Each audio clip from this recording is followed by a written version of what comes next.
कल्पना गर्नुहोस्, तपाईँ अस्पतालको ओपिडी लाइनमा बसिरहनु भएको छ। घडी हेर्नुहुन्छ, केवल 5 मिनेट बितेको छ, तर तपाईँलाई लाग्छ कति धेरै समय भयो। त्यही दिन साथीहरूसँग घुम्दा 2 घण्टा बित्छ, तर थाहै हुँदैन। किन यस्तो हुन्छ? किन हाम्रो दिमागले केही समयलाई छिटो र केही समयलाई अत्यन्त ढिलो बनाउँछ? आज हामी बुझ्नेछौँ मानव मस्तिष्कले समयलाई कसरी धोका दिन्छ। हामीले सोच्ने गर्छौँ समय भनेको घडीले नाप्ने चिज हो, तर वास्तविकता फरक छ। दिमागले समयलाई अनुभव गर्छ। तपाईको मस्तिष्कसँग कुनै घडी छैन, त्यसले समयलाई अनुमान गर्छ। जब तपाईँ बोर हुनुहुन्छ, दिमागले प्रत्येक सेकेन्डलाई ट्र्याक गर्छ, त्यसैले 1 मिनेट धेरै लामो जस्तो लाग्छ। तर जब तपाईँ रमाइलो गरिरहनु भएको हुन्छ, दिमागले समयलाई कम्प्रेस गर्छ, त्यसैले 2 घण्टा 30 मिनेट जस्तो लाग्छ। यसलाई भनिन्छ टाइम पर्सेप्सन। मानिसहरूलाई सबैभन्दा नराम्रो लाग्ने कुरा के हो? पर्खाइ। तर आश्चर्यजनक कुरा के हो भने पर्खाइको अनुभव वास्तविक समयभन्दा फरक हुन्छ। वैज्ञानिकहरूले पत्ता लगाए uncertain waiting feels longer than non waiting, अर्थात् अनिश्चित पर्खाइ निश्चित पर्खाइभन्दा लामो लाग्छ। उदाहरणका लागि, यदि कसैले भन्यो डाक्टर 20 मिनेटमा आउँछन्, त्यति बेला तपाईँ शान्त बस्नुहुन्छ। तर यदि भनियो बस्नुहोस्, कहिले आउँछन् थाहा छैन, त्यही 20 मिनेट 1 घण्टा जस्तो लाग्छ। कारण के हो? यसको कारण अनिश्चितता। सुपरमार्केटमा लाइन बस्दा तपाईँले एउटा कुरा पक्कै अनुभव गर्नुभएको छ।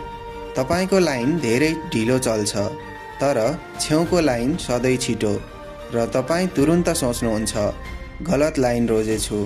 तर वास्तविकता के हो? यो केवल मस्तिष्कको भ्रम हो। दिमागले अरूको लाइन र आफ्नो लाइन सधैँ तुलना गर्छ। यसलाई भनिन्छ क्यू साइकोलोजी। त्यसैले धेरै एयरपोर्ट र बैंकहरूले जिगज्याग सिङ्गल क्यू सिस्टम बनाएका हुन्छन्, किनकि एउटा मात्र लाइन हुँदा मानिसहरूलाई न्यायपूर्ण लाग्छ। अस्पतालको पर्खाइ झन् नराम्रो लाग्छ। किन? किनकि त्यहाँ 3 चिज हुन्छन्: तनाव, डर र अनिश्चितता। जब तपाईँ चिन्तित हुनुहुन्छ, दिमागले समयलाई स्लो मोसन बनाउँछ, त्यसैले 15 मिनेटको पर्खाइ 1 घण्टा जस्तो लाग्न सक्छ। त्यसैले केही अस्पतालहरूले टिभी, म्युजिक र मोबाइल नोटिफिकेसन जस्ता डिस्ट्र्याक्सनहरू दिन्छन्, किनकि व्यस्त दिमागले पर्खाइ कम महसुस हुन्छ। समय सम्बन्धी एउटा रोचक प्रयोग एयरपोर्टमा गरिएको थियो।